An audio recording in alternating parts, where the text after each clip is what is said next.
আজকে আমরা জানবো বান্দাইকেরা হাটের সবজি বাজার দর।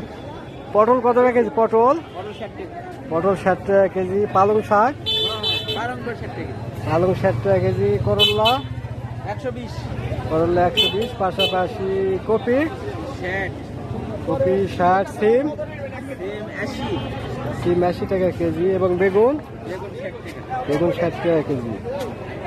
আমাদের আত্রাই উপজেলার চকসমলা গ্রামের এই ছেলে সাইফুল ইসলাম অত্যন্ত অক্লান্ত পরিশ্রম করে নিজে হাতে সেই কৃষি বীজ এবং নিজের জমিতে তিনি এগুলো সবজি তৈরি করে থাকে প্রতি বছর নয়, ধারাবাহিকতায়। আলু কত করে কেজি?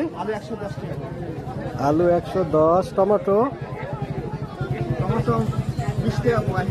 80 টাকা কেজি টমেটো। পাশাপাশি আলু কত করে? আলু 75 টাকা।